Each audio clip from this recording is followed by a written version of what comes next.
Alright, welcome back. Letter from Birmingham Jail. Alright, so we're going to go through Letter from Birmingham Jail. This is written by Martin Luther King Jr. in 1963. Just as a kind of disclaimer at the start of this video, I want to make it clear, this is one of the best things you could ever read. I strongly encourage you to actually sit down and read the entire thing. It is amazing. I'm going to go through a really quick version, and it's totally not going to do justice to this. But again, I'm trying to help you focus on what you need for this exam specifically right now today. So one of the things that we notice in this paper, in this letter, is that Martin Luther King Jr. makes a list of grievances. This is a very similar tactic to what Jefferson did in the Declaration of Independence, and so I have highlighted a few of those here for you. Actually, there's another paragraph that's much longer that goes into a lot more detail on many of the things that the African American community had been going through for decades and in fact centuries of discrimination that they had faced. And so you have a list of grievances where he's essentially setting for his audience, this is why we need action.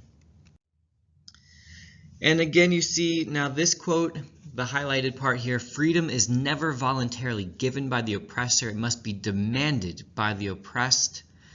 And here I interpret this as really giving voice to the fact that they need a social movement to demand for policy change. It's not going to simply be given. So we see here kind of a manifesto of the civil rights movement, why it's necessary, that in order to actually achieve change, that there must be this movement to take it, because it's not going to be given. Alright, so one of the interesting tactics that Martin Luther King Jr. here takes is that he multiple times advocates for civil disobedience. That is, for people to break the law. And he talks about what kind of laws that should be broken. He's saying that these are laws that are unjust.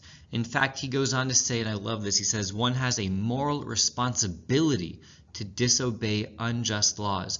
So he's making it very clear that he isn't merely advocating for lawlessness or for anarchy. He's not saying that we should just ignore laws, but he's saying sometimes we have to break laws if those laws themselves are unjust. A law that is proposing or promoting something like segregation, that is not a just law, and therefore we have an obligation to break such a law. So again, we see the advocacy here for civil disobedience. He also makes numerous references throughout this to God, to a moral law, and so we're going to talk about this in the context of natural rights.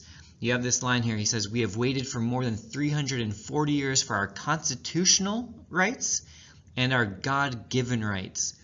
He talks about again what it means for a law to be moral and to be okay. He says a moral law squares with the law of God. And again, that notation that all segregation statutes or laws are unjust. So therefore, again, people have natural rights. This is something that was spoken of in the Declaration of Independence, about these rights being from inalienable and coming from their creator. And here again, Martin Luther King Jr. is demanding that these rights now finally be recognized for the African American community.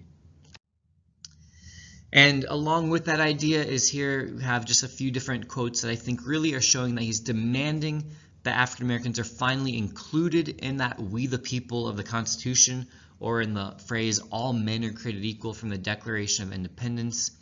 I love what he says here, injustice anywhere is a threat to justice everywhere. So that's again that motivation why they have to act as they do. The final sentence in that first paragraph, anyone who lives inside the United States can never be considered an outsider anywhere within its bounds.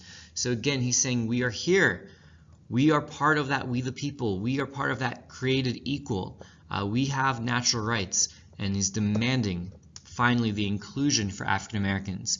He says here in the second one, the goal of America is freedom, meaning that's the purpose of the government. That's the entire reason that we have this government, is the social contract, that it is to protect individual freedoms and their rights. Before the pen of Jefferson etched the majestic words of the Declaration of Independence, we were here. Again, when Jefferson said those words, we were already here. We deserve and demand that we now be included, and that those lofty ideals from the Declaration and from the Constitution, that they now truly include everybody. Alright, so subscribe if you haven't already. Hit that like button if this video helped you out. Go ahead and check down below. You can see a link to the AP Ultimate Review Packet. I know that'll help you out. Until next time, this has been a LaMoney production.